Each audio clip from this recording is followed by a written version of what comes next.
Holidays-nale, adu namma GT Holidays da. GT Holidays, South India's #1 travel brand. You know you are special when you're with GT Holidays. தமிழகம் எங்கும் கிளைகள் கொண்ட Annamal institute of hotel management and hospital management படிப்பில் சேர்வதற்கான admission நடைபெறுகிறது. Yes, வீடு, schools, hotels, store room இங்கெல்லாம் partition wall கட்டணும்னாலும் இப்போ பில்டிங் போனஸோட first choice Renocon rapid wall panels. சட்டசபையில் எல்லையை மீறியது திமுகவா தாவேகாவா?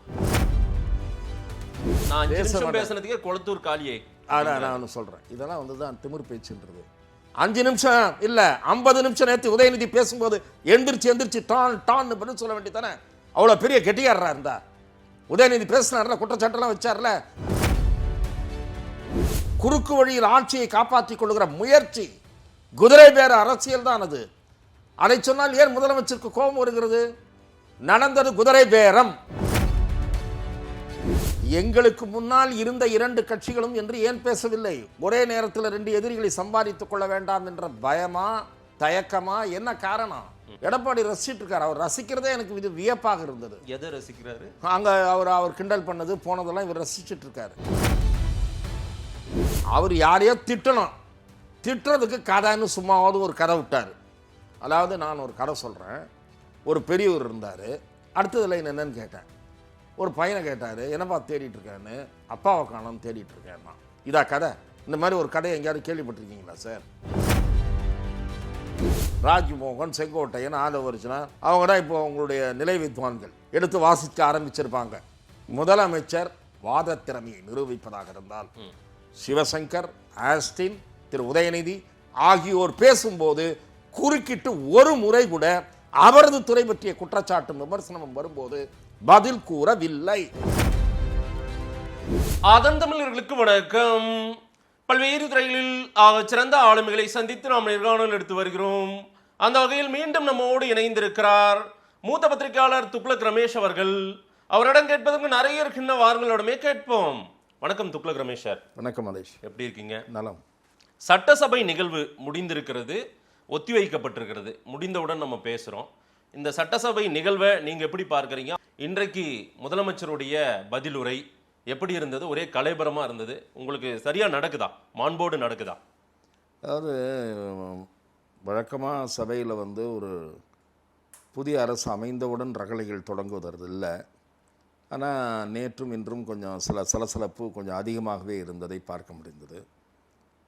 நேற்றைய தினம் எதிர்க்கட்சித் தலைவர் திரு உதயநிதி அவர்கள் அரசாங்கத்தை விமர்சித்த போதிலும் ஒரு எல்லைக்கோட்டுக்குள் நின்றுதான் விமர்சித்தார். அதில் சில விஷயங்கள் இந்த அரசாங்கத்திற்கு ஜீரணிக்க முடியாததாக இருக்கலாம். அரசாங்கத்துக்குன்னா ஆளுங்கட்சிக்கு இந்த சோஃபா மாடல்னு சொன்னதோ, குதிரை பேரம்னு சொன்னதோ, இந்த விமர்சனங்கள் புதியவையும் அல்ல, நியாயமற்றவையும் அல்ல. அதில் இதெல்லாம் விமர்சனங்களை சகித்து கொள்ளுகிற பக்குவம் ஆளுங்கட்சிக்கு இருக்க வேண்டும். இந்த சோஃபா மாடல் என்று சொன்னாலோ, குதிரை பேரம் என்று சொன்னாலோ ஏன் ஆளுங்கட்சிக்கு சுர் என்று கோபம் வருகிறது என்று எனக்கு தெரியல. நீங்கள் ஒவ்வொரு கட்சி ஆஃபீஸாக ஏறி இறங்கி உங்களுடைய ஆட்சி அமைத்தீர்கள். அது கூட குதிரை பேரம் இல்லை என்று சொல்லிவிடலாம். அதில் முரண்பாடு உண்டு. ஏன்னா கல்லாப்பட்டி கூட்டணின்னு நீங்கள் முதலமைச்சர் வர்ணிச்சுட்டு கல்லாப்பட்டி கூட்டணி கட்சிகள்கிட்ட ஆதரவு வாங்கிட்டு ஆட்சி அமைச்சிருக்கீங்க. ஆனால் அந்த கட்சிகளுக்கு ஒரு நிலைப்பாடு எடுப்பதற்கு உரிமை இருக்குது. ஆட்சியில் பங்கு கிடைக்கிறது என்ற காரணத்துக்காக காங்கிரஸ் போச்சு. ஆட்சியில் பங்கு கிடைக்குது வாங்கன்னு சொல்லி விசிகா போனாங்க. கம்யூனிஸ்டுகள் வெளியிலிருந்து ஆதரவு தெரிவிப்பதாக சொல்லியிருக்காங்க. கம்யூனிஸ்டுகளை பொறுத்தவரை they will always issue based politics தான் பண்ணுவார்கள். இருந்தாலும் கூட அவர்களும் கூட திராவிட முன்னேற்றக் கழகம் தாவேகாவை விமர்சிக்கிற அதே நேரத்தில் திராவிட முன்னேற்றக் கழகத்தையும் இடித்துரைக்கிற அறிக்கைகளை வெளியிட்டு வருகிறார்கள். இந்த சோஃபா மாடல், குதிரை பேரம்ன்ற வார்த்தை எங்கே வந்ததுன்னா, நீங்கள் அதிமுகவினுடைய ஒரு பகுதியை உடைத்து ஒரு அணி வந்தது. நீங்கள் உடைக்கல, அது உடைஞ்சிருத்தானா உடைஞ்சதுன்னே வச்சுக்குவோம். அந்த பிரிவினுடைய ஆஃபீஸுக்கு ஏன் முதலமைச்சர் போனார் என்ற கேள்விக்கு நான் இன்றைக்கு கூட முதலமைச்சர் கூட்டணி கட்சிகளுடைய, திமுக கூட்டணி கட்சிகளுடைய ஆதரவை பெற்றதை பற்றி ஒரு விளக்கம் கொடுத்தார். ஏன் அந்த கேள்விக்கு விடை கிடைக்கல? திரு உதயநிதி சொன்னதும் சரி, மீடியா கேட்கறதும் சரி, அதுவும் உள்ளடங்கியது தான். நேற்றைய தினம் முன்னாள் துணை முதலமைச்சர் திரு உதயநிதி அவர்கள் பேசும்போது என்ன சொன்னார்? எங்ககிட்ட இருந்த கட்சிகளுடைய ஆதரவு வாங்கி தான் நீங்கள் ஆட்சி அமைச்சிருக்கீங்க அப்படின்னு சொன்னார். இன்றைக்கி திரு மு.க. ஸ்டாலின் பேசுனதுக்கு சபையில் அவர் பதில் சொல்லுகிறார். நாங்கள் தான் அமுச்சு வச்சோன்னு சொல்கிறாங்க, அமுச்செல்லாம் வைக்கல, கம்யூனிஸ்டுகள் தானாக ஆதரவு தந்தாங்கன்றார். அப்படியல்ல, திராவிட முன்னேற்ற கழகத்தினுடைய சில கூட்டணி கட்சிகள் அரசியல் நாகரிகத்தோடும் பண்பாட்டோடும் முன்னாள் முதலமைச்சரிடம் தகவல் தெரிவித்து வந்துட்டு நாங்கள் இந்த ஆட்சி கவிழக்கூடாது என்பதற்காக ஆதரிக்கிறோம் என்று சொன்னது உண்மை. அதில் ஒன்றும் உண்மைக்கு மாறான செய்தியெல்லாம் இல்லை. அதே மாதிரி திமுக கூட்டணி கட்சிகளுடைய தயவில் தான் இந்த மந்திரி சபை நீடித்திருக்கிறது, பிழைத்திருக்கிறது. இதை சொல்லுவதில் எந்த கோபம் வர்றதுலையும் அர்த்தமே கிடையாது. நீங்கள் என்ன சொந்த காலில் நின்று ஆட்சி அமைச்சிருக்கீங்க? இரவல் காலில் நின்று கொண்டிருக்கிறீர்கள். முதலமைச்சர் நிற்பது இரவல் கால். இரவல் காலில் தான் இந்த சர்க்கார் நின்று கொண்டிருக்கிறது. 118என்ற நம்பர் இவர்கிட்ட கிடையாது. ஆகவே இதை சொன்னால் கோபம் வர வேண்டிய அவசியம் இல்லை. யதார்த்த நிலையை புரிஞ்சுக்கிங்க. அதன் பிறகு நீங்கள் கடுமையான குற்றச்சாட்டுக்களை சொல்கிற காரணத்தினால விமர்சனம் வருது. இந்த குதிரை பேரன்ற விமர்சனம் ஏன் வந்தது? 4 எம்எல்ஏக்கள் ராஜினாமா, 5ஆவதாக ஒருத்தர் போகலை, இன்னும் சேரலை. அந்த 4 பேரை எந்த அடிப்படையில் ஏற்றுக்கொண்டீர்கள் என்று சட்டசபையில் முதலமைச்சர் சொன்னாரா? நான் கேட்குறேன், எந்த அடிப்படையில் ஏற்றுக்கொண்டீர்கள்? அரசியல் நாணயமான செயலாது, அறம் சார்ந்த அரசியலாது. அது அறம் சார்ந்த அரசியலே அல்ல, குறுக்கு வழியில் ஆட்சியை காப்பாற்றிக் கொள்கிற முயற்சி, குதிரை பேர அரசியல் தான் அது. அதை சொன்னால் ஏன் முதலமைச்சருக்கு கோபம் வருகிறது? நடந்தது குதிரை பேரம். இப்போது செய்தி வருகிறது, அவர்களுக்கு அதிர்ச்சியான செய்தி. அந்த 4 எம்எல்ஏக்களுக்கு அதிர்ச்சி அளிக்கக்கூடிய செய்தி என்று நான் நினைக்கிறேன். இன்றைக்கு வந்திருக்கிறது. அது உண்மையாக என்னன்னு தெரியாது. அந்த 4 பேருக்கும் சீட்டு கிடையாதுன்னா வாரிய தலைவர் கொடுக்கலாமான்னு. இதெல்லாம் என்ன மாதிரியான அரசியல்? அந்த 4 பேரும் 25 எம்எல்ஏக்கள் மாதிரி ஏமாற வேண்டியதானா? 25 பேரில் 6 பேருக்கு மந்திரி பதவி தரேன் வாக்குறுதி கொடுக்கப்பட்டதா இல்லையா? அதன் பிறகு அந்த வாக்குறுதி கை கழுவப்பட்டது. இப்போ இந்த 4 பேர் ராஜினாமா பண்ணவங்களுக்கு நாமம் போட்டுருவார் போல இருக்கு. இதற்காக நான் இதை சொல்லுகிறேன் என்றால், குதிரை பேர அரசியல் நடந்து இந்த ஆட்சி கவிழாமல் காப்பாற்றப்பட்டது என்பது உண்மை. நீங்கள் கூட வாங்க மந்திரி பதவி தரேன் நச்சரித்து 2 கட்சி உள்ளே இழுத்து போட்டீங்க. முதலமைச்சருடைய பதிலுரை, அவருடைய தொடக்கம், அதிலேருந்து நான் பார்க்குறேன். அந்த பதிலுரையின் தொடக்கத்தில் சட்டமன்றத்தில் நாங்கள் ஒன்றும் திடீர்னு இங்கே உட்கார்ந்துடல, அப்படி ஒரு சித்தரிப்பு நடைபெறுகிறது. அந்த பகுதியை நான் ஏற்றுக்கொள்ளுகிறேன். நாங்கள் விஜய் நற்பணி இயக்கமாக இருந்தபோது மக்கள் பணியில் ஈடுபட்டிருந்தோம். போராட்ட களத்துக்கு போனோம். மீனவர் பிரச்சனைக்காக பேசியிருக்கோம், இலங்கை தமிழர்களுக்காக பேசியிருக்கோம், எல்லாம் சொன்னார். நிறைய அங்கங்கே எங்களுடைய கட்சியின் சார்பில் பசியாறுகிற அந்த விருந்தளிக்கிற அந்த நிகழ்ச்சியெல்லாம் நடத்தியிருக்கோம். எவ்வளோ விஷயங்களை பட்டியலிட்டார். அதன் பிறகு நற்பணி இயக்கம் கட்சியாக மாறுது. 2019 என்று நினைக்கிறேன், இல்லை 2024 கட்சியாக மாறுது. நாடாளுமன்ற தேர்தலை புறக்கணிச்சிட்டார். அதன் பிறகு நாங்கள் எங்களுடைய அரசியல் பயணத்தில் நிறைய சவால்களை சந்தித்தோம். இது சபைக்கு ஆட்சி அமைந்த புதிதில் இது மக்கள் ஆதரவோடு தான் இந்த ஆட்சி அமைந்திருக்கிறது என்பதற்கு அவர் அளித்த விளக்கம். அதுவரை சரி. அதன் பிறகு திராவிட முன்னேற்ற கழகம் சார்பிலே விவாதத்தை முடித்து வைத்து பேசிய, நேற்றைய தினம் விவாதத்தை முடித்து வைத்து பேசிய திரு உதயநிதி ஸ்டாலின் அவர்கள் பேசிய அரசியல் ரீதியான விமர்சனங்களுக்கு அவர் பதில் சொல்கிறார். திரு உதயநிதி ஸ்டாலின் அவர்கள் எந்த விதமான ஊழல் குற்றச்சாட்டையும் வைக்கவில்லை. நன்றாக நீங்கள் கவனிக்க வேண்டும். ஏன்னா இன்னும் இந்த ஆட்சி மேலே ஊழல் புகார் வரல. நீங்கள் என்ன சொல்லுகிறீர்கள் என்றால், நீங்கள் செய்த கோளாறையெல்லாம் நாங்கள் கண்டுபிடிச்சி இப்போ அடைச்சிக்கிட்டு இருக்கோம். இது திரும்ப நிதிநிலை பற்றியோ இல்லை கோளாறு நடந்ததுன்றதோ சொல்கிறதெல்லாம் என்ன தெரியுமா? பையிங் டைம் ஆங்கிலத்தில் சொல்லுவார்கள். இவர் கொடுத்த ஏராளமான வாக்குறுதிகள் அதை நிறைவேற்றுவதற்கு சாத்தியமே இல்லை. இப்போதைக்கு கவர்மெண்ட் முதல்ல நிமிரணும், எக்கனாமிக்கலி நிமிரணும். அதாவது நிதி நிலைமை மோசமாக இருக்குது. இந்த திமுக அரசு கொடுத்த 1000 ரூபாய் அவங்க தொடர்ந்து கொடுக்குறதே பெரிய விஷயம். இந்த தாய்மாமன் சீரெல்லாம் இன்னும் உடனே வந்துடாது. லஞ்சம் தவிர்க்கப்பட்டிருக்கிறது, ஊழல் தவிர்க்கப்படும், அதே போல பார்ட்டி ஃபண்டுன்றதெல்லாம் விவாதமாக இருங்க அதெல்லாம் நான் வரேன். கருவூலத்தில் சேர்க்கப்படும்ன்றாங்களே. பார்ட்டி ஃபண்டை எப்படி சார் கொண்டு கருவூலத்தில் சேர்ப்பார்? எனக்கு புரியல. அவர் சொல்கிறேன். அதான் நான் சொல்கிறேன். நீங்கள் சாலைகளில் கமிஷன் வாங்குறாங்கல்ல, அந்த கமிஷனை வாங்காமல் சாலைகளுடைய தரத்தை உயர்த்த முடியும். புரியுதா உங்களுக்கு? ஓவர் எஸ்டிமேட் போடாமல் அதில் நிதி சிக்கனத்தை கடைபிடிக்க முடியும். ஆனால் நான் என்ன கேட்குறேன், பாட்டில் கொள்முதல் பண்ணுறாங்கல்ல, அப்பயோ இந்த பிராண்டை வாங்குறதுக்கோ காசு வாங்குறாங்க இல்லை வாங்குறாங்கன்னு சொல்கிறாங்கன்னு வைங்க, அந்த காசை வாங்கிக்காமல் இருங்க, அவ்வளோதான். கொள்முதல் ரேட்டை வாங்கிக்கிங்க. ஆமாம். அதில் தனியாருக்கு போனது தனியாருக்கு போகாமல் இருக்குமே தவிர ரெவின்யூ எப்படி இன்க்ரீஸ் ஆகும்? ரெவின்யூ வேறு வகையில் இன்க்ரீஸ் ஆகும்.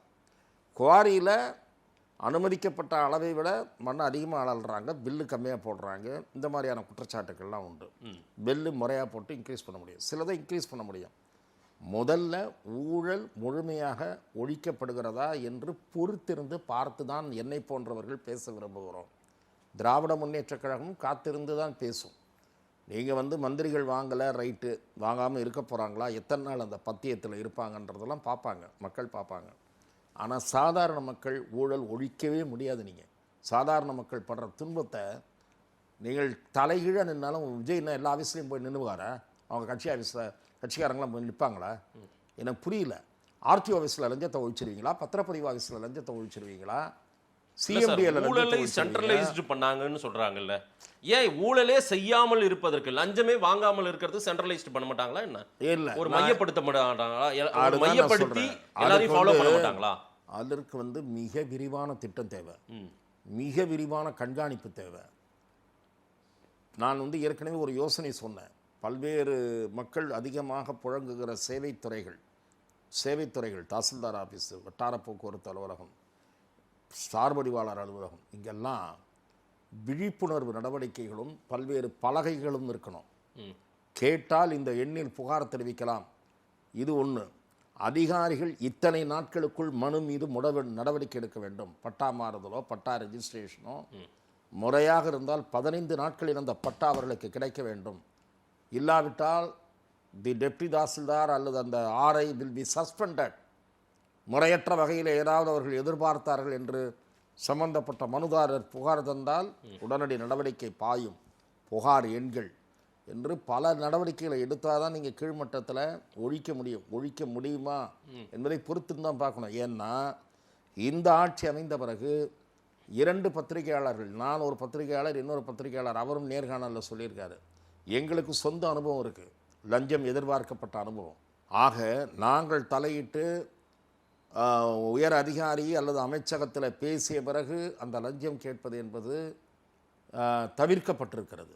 இப்படி ஒவ்வொருத்தரும் எம்எல்ஏவை பிடிக்கிறது, மந்திரியை பிடிக்கிறதுன்னு போக முடியுமா? நான் கேட்குறேன், முடியாது. எதற்காக சொல்கிறேன் என்றால், கீழ்மட்டத்தில் ஊழலை ஒழிப்பது மிகப்பெரிய சவாலான பணி இந்த அரசுக்கு. மந்திரிகள் வாங்க மாட்டார்கள் என்று சொல்லுகிறார், ரைட். பார்ட்டி ஃபண்டை பற்றி பேசுகிறார். நான் பார்ட்டி ஃபண்ட் வாங்கப்படவில்லை என்று நான் சொல்லவே தயாராக இல்லை. திராவிட முன்னேற்ற கழக ஆட்சியிலும் வாங்கப்பட்டது, அண்ணா திராவிட முன்னேற்ற கழக ஆட்சியிலும் வாங்கப்பட்டது.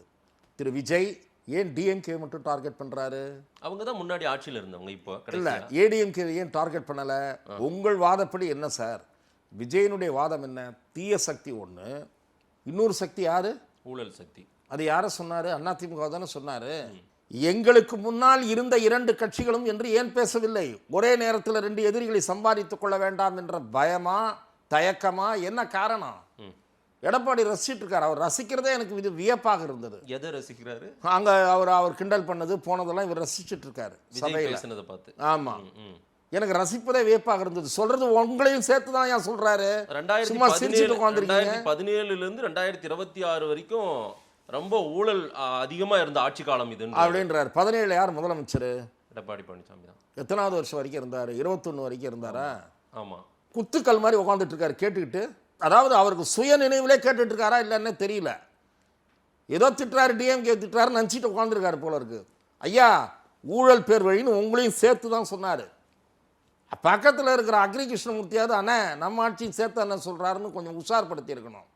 அவரும் உஷார்படுத்தலை. எதற்காக சொல்லுகிறேன் என்றால், இந்த விமர்சனம் இருக்கிறது அல்லவா, இது நடந்தது. நான் மறுக்கலை. நீங்கள் வழக்கு பதிவு செய்து ஏதாவது நடவடிக்கை எடுத்துவிட்டு நீங்கள் ஏதாவது அதுக்கு பிறகு அதை சுட்டி காட்டுவது வேறு. பொத்தாம்பதுவாக சொல்லும்போது நிச்சயமாக எதிர்ப்புத்தான் வரும். பெர்சன்டேஜ் வாங்கப்பட்டது, ஊழல் வாங்கப்பட்டது. ஆனால் அந்த எதிர்ப்பை தெரிவித்த திராவிட முன்னேற்ற கழகத்திற்கு முதலமைச்சர் பேசி முடித்ததும் வாய்ப்பு தருகிறேன் என்று பேரவைத் தலைவர் தெரிவித்தார். ஆமாம் அல்லவா? ஆகவே திரு உதயநிதி ஸ்டாலின் அவர்கள் பொறுமை காத்திருக்க வேண்டும்.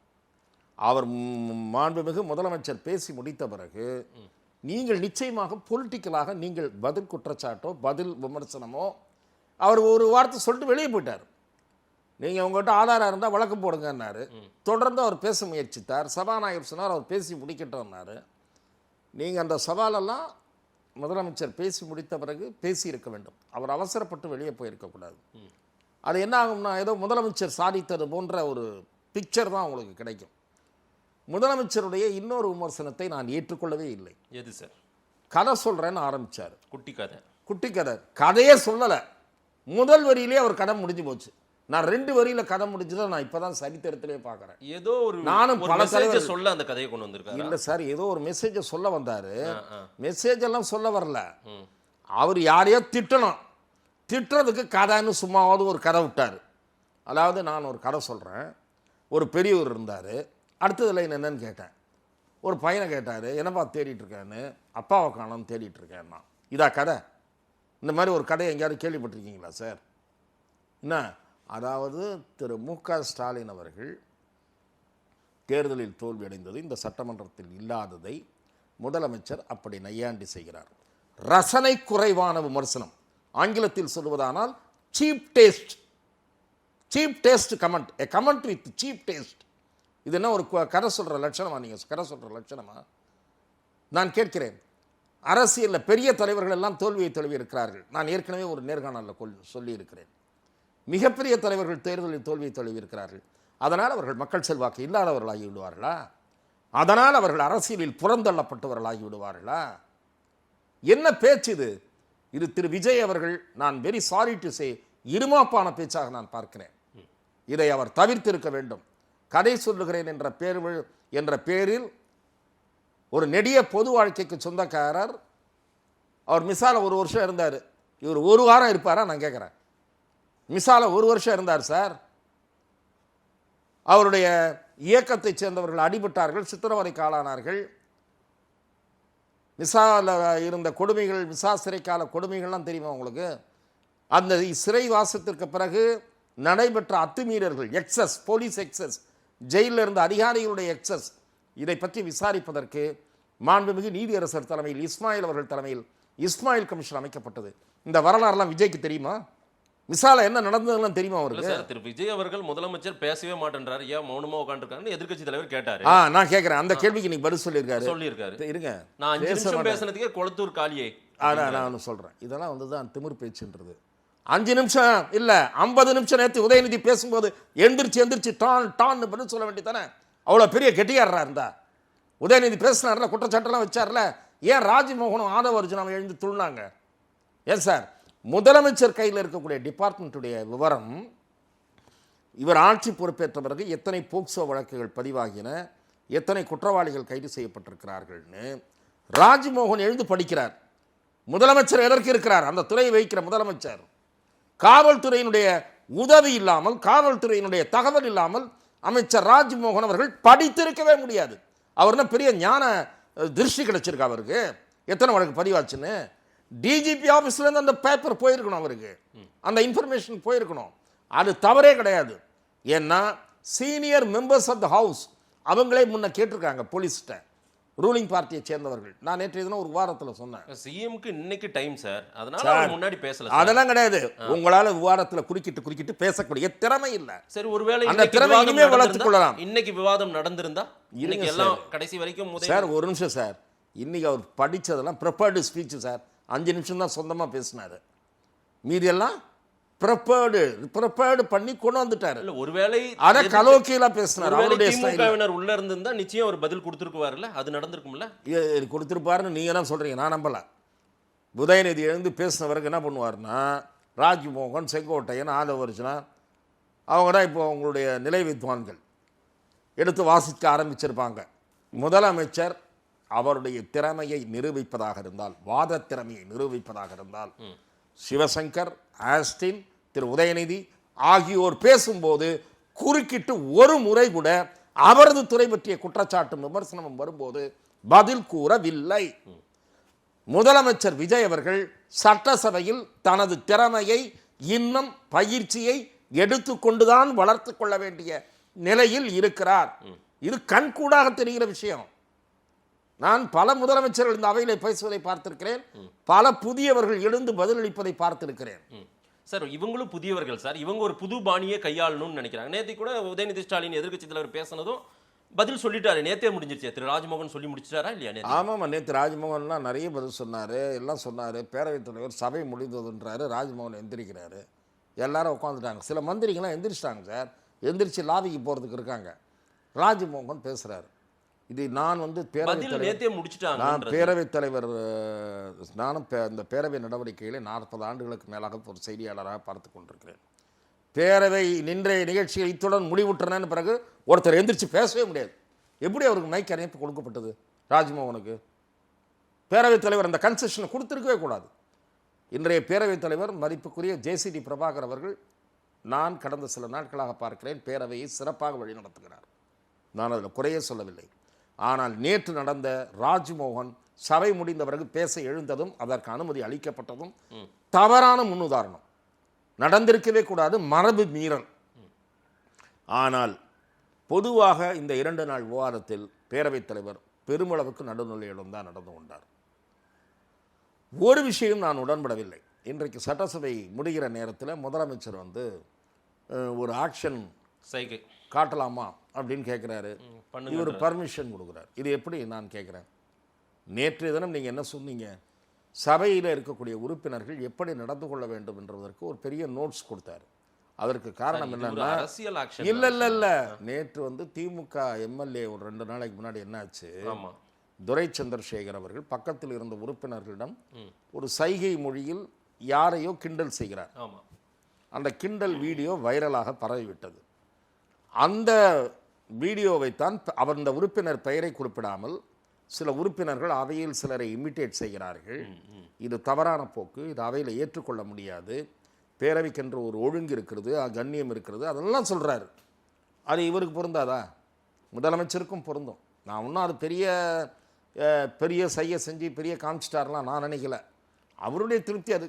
ஸ்டாலின் பண்ணதுக்கு பதிலுக்கு பண்ணுறாராம். மாண்புமிகு முன்னாள் முதல்வர் ஸ்டாலின் வந்து திமுக கூட்டணி பேச்சுவார்த்தையெல்லாம் முடிஞ்சிருச்சுன்றப்போ இப்படின்னாராம், இவர் பதிலுக்கு இப்படின்றாராம். இதில் என்ன சொல்ல, அதை எது காப்பி அடிக்கணும்? என்ன சொல்ல வர்றாரு சிஎம்? அவங்க டிஎம்கே கேட்டதுக்கெல்லாம் பதில் சொல்லி ஒரு முடிச்சிட்டாராம் அப்படின்னு இவர் நினைக்கிறார். டிஎம்கேவும் முடிச்சிட்டார் போல இருக்கு. டிஎம்கே பதில் சொன்னதுக்கு வேணால் எல்லா பதிலும் சொல்லி முடிச்சிட்டேன்னா பொருந்தும். டிஎம்கேவெல்லாம் நீங்கள் முடிக்கவும் முடியாது அவ்வளோ ஈஸியாக. என்ன, உங்கள் ஆட்சி அதிருப்தியை சம்பாதிக்குமானால் அந்த இடத்தை ரீப்ளேஸ் பண்ணுவதற்கு திமுகவும் இருக்கும், அண்ணாமலை என்கிற சக்தியும் வருகிறது.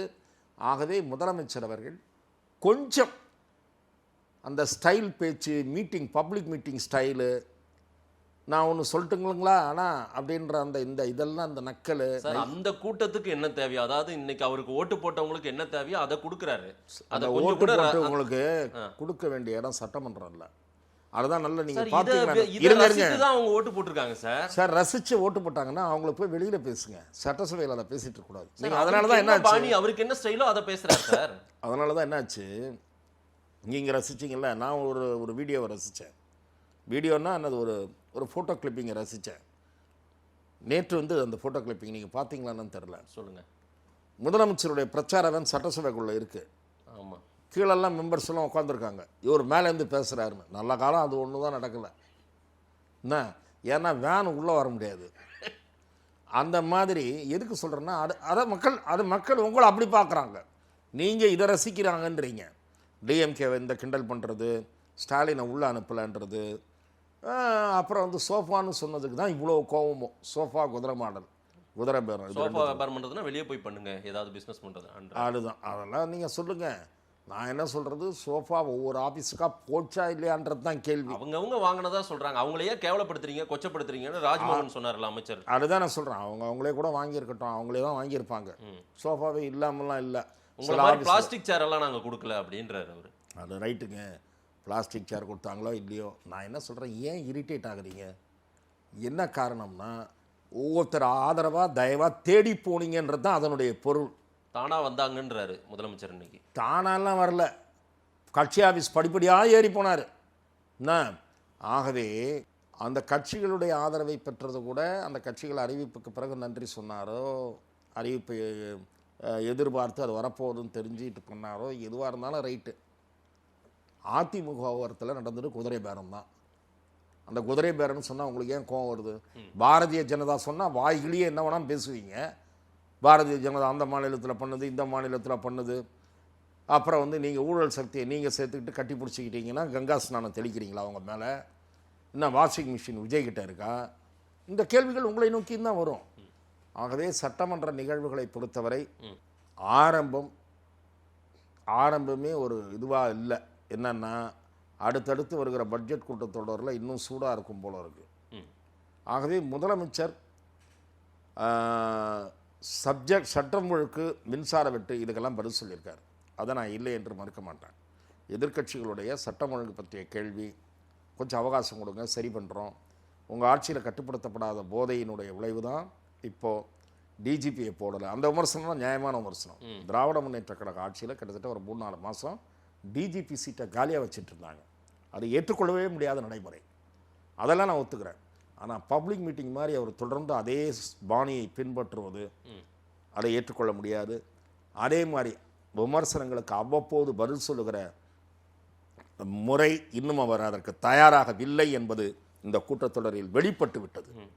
விமர்சனம் வச்சா அதுக்கு எந்திரிச்சு உடனே அவரால் பதில் சொல்ல முடியாது. அப்படின்ற மாதிரி தான் இப்போ நம்ம முடிவுக்கு வர வேண்டியிருக்கு. அது அடுத்த கூட்டத்தொடரில் அதற்குள்ள அவர் தயாராகிவிட்டால் அதிகாரிகள் உடனுக்குடனே நோட் கேட்டால் கொடுக்க போகிறார்கள். அவருக்கு அந்த கான்ஃபிடன்ஸ் இல்ல. அவங்க மூத்த அமைச்சர்கள்னு சிலர் இருக்காங்கல்ல, அவங்க உடனே எந்திரிச்சு பதில் சொல்றாங்கல்ல வேக வேகமா.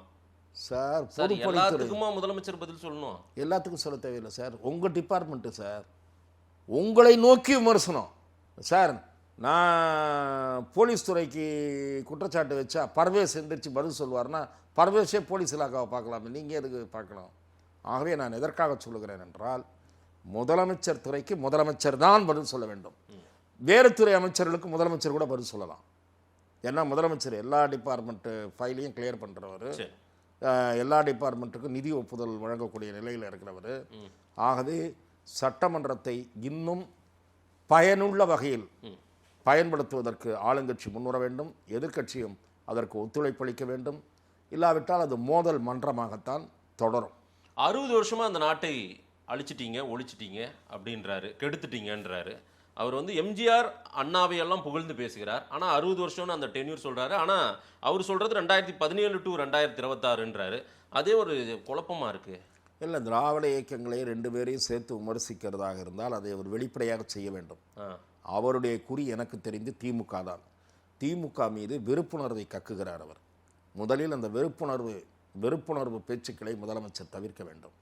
திராவிட முன்னேற்ற கழகமும் மக்களால் அங்கீகரித்து அவர் பதவிக்கு வந்திருக்கிறார் என்பதை புரிந்து கொள்ள வேண்டும். ஆகவே இல்லாவிட்டால் இந்த 2 கட்சிகளுக்கும் இடையிலும் சட்டசபையில் தொடர்ந்து மோதல் தான் இருக்கும். அதே சமயத்தில் திமுக கலைஞர் அவர்களுடைய ஆட்சியாக இருந்தாலும் சரி, திரு மு.க. ஸ்டாலின் அவர்களுடைய ஆட்சியாக இருந்தாலும் சரி, அண்ணா திராவிட முன்னேற்ற கழகம் எம்ஜிஆர் அவர்கள் ஆட்சியாக இருந்தாலும் சரி, செல்வி ஜெயலலிதா அவர்களுடைய ஆட்சியாக இருந்தாலும் சரி, மதிப்புக்குரிய எடப்பாடி பழனிசாமி அவர்களுடைய ஆட்சியாக இருந்தாலும் சரி, இந்த ஆட்சி காலங்களில் தமிழ்நாட்டில் குறிப்பிடத்தக்க சில பணிகள் நடந்திருக்கின்றன. அந்த பணிகள் இந்த மாநிலத்திற்கு பயனளித்திருக்கின்றன, இந்த மாநில மக்களுக்கு பயனளித்திருக்கின்றன. திமுக அதிமுக ஆட்சியினுடைய ஊழல்களை மட்டும்தான் நீங்கள் பேசிக்கொண்டு அந்த கட்சிகள் வேஸ்ட், இருந்ததே வேஸ்ட் என்று சொன்னீர்கள் என்றால் அந்த கருத்து ஏற்றுக்கொள்ளத்தக்க கருத்தல்ல. சமூக நீதியை பாதுகாத்ததில் செல்வி ஜெயலலிதாவுக்கு பங்கு உண்டு. வறுமை ஒழிப்பு அதற்கு முக்கியத்துவம் தர வேண்டும் என்ற சிந்தனையோடு செயல்பட்ட ஆட்சி எம்ஜிஆர் அவர்களுடைய ஆட்சி. ஆகவே கலைஞர் அவர்களுடைய ஆட்சியிலும் நீங்கள் வந்து நிறைய அந்த ஏரிகள் கண்மாய்கள் தூர்வாருவது போன்ற பணிகளாகட்டும் பல விஷயங்கள் நடைபெற்றிருக்கின்றன. கலைஞருடைய ஆட்சியில், மு.க. ஸ்டாலினுடைய ஆட்சி, எடப்பாடி பழனிசாமி ஆட்சி 7.5% இடஒதுக்கீடு கொண்டு வந்திருக்கிறார். ஆகவே ஒவ்வொரு ஆட்சியிலும் குறைகளும் நிறைந்திருக்கின்றன, மலிந்திருக்கின்றன. அந்த அளவுகள் வேறுபடும். ஆனால் ஒவ்வொரு ஆட்சியிலும் மக்களுக்கான திட்டங்களும் நிறைவேறி இருக்கின்றன. 60 ஆண்டு கால 2 ஆட்சியும் மோசம், வேஸ்ட் என்று சொன்னீர்கள் என்றால் அது ஏற்றுக்கொள்ளக்கூடிய கருத்தல்ல என்பதுதான் என் பார்வை. சட்டசபையில் எல்லையை மீறியது திமுகவா தாவேகாவா? இல்லை, எல்லையை மீறியது என்று நான் சொல்ல மாட்டேன். இது ஆரோக்கியமான இதுவாக இருக்காது. வெறுப்புணர்வு 2 தரப்பும் கைவிட வேண்டும். தாவேக்காவை மக்கள் ஏற்றுக்கொண்டிருக்கிறார்கள். ஆனால் சோஃபா மாடல் குதிரை பேரம் என்று சொன்னவுடன் முதலமைச்சருக்கு மூக்குக்கு மேல் கோபம் வருவது அல்லது தொடர்ந்து நக்கலடிப்பது, நையாண்டி அடிப்பது, இதெல்லாம் சட்டசபையை சுமூகமாக நடத்துவதற்கு உதவாது. சட்டசபை சுமூகமாக பட்ஜெட் கூட்டத்தொடரில் நடைபெறுமா என்கிற சந்தேகத்தை தான் இந்த 2 நாள் கூட்டமே தோற்றுவித்திருக்கிறது. ஏன் எந்த எல்லைக்கு போகும் அப்படி எதனும் நடந்தால்? 2 கூச்சல் குழப்பம்லாம் இன்னும் அதிகமாகும். அதுதான் நடக்கும். இன்றைக்கி ஒரு 10 நிமிஷம் அப்படி தான் பார்த்தோம் ஹவுஸை. லைவ் போகிறது ஒரு ஆரோக்கியமான இதாக லைவ் போகிறதுனால தான் திராவிட முன்னேற்ற கழகம் ரொம்ப நேரம் நின்று கூச்சல் போடாமல் வெளியே போயிருக்கலாம். ஆனால் அதற்கு பதிலாக லைவ் போவதை உணர்ந்து உட்கார்ந்து விட்டு அவர் பேசி முடித்தவுடன் பதில் கேட்டு பதில் சூடாக கொடுத்திருக்கலாம். சூடாக பதில் கொடுக்கக்கூடிய வாய்ப்பை திமுக தவற விட்டு விட்டது என்பதுதான் என் பார்வை. நிறைய விஷயங்கள் சார், சட்டசபை குறித்தான பல விஷயங்கள் பேசியிருக்கோம். மக்கள் என்ன சொல்கிறாங்க நேரில் வந்து நேரம் கொடுத்து பேசுங்க. நன்றி ரமேஷ் சார். வாய்ப்புக்கு நன்றி.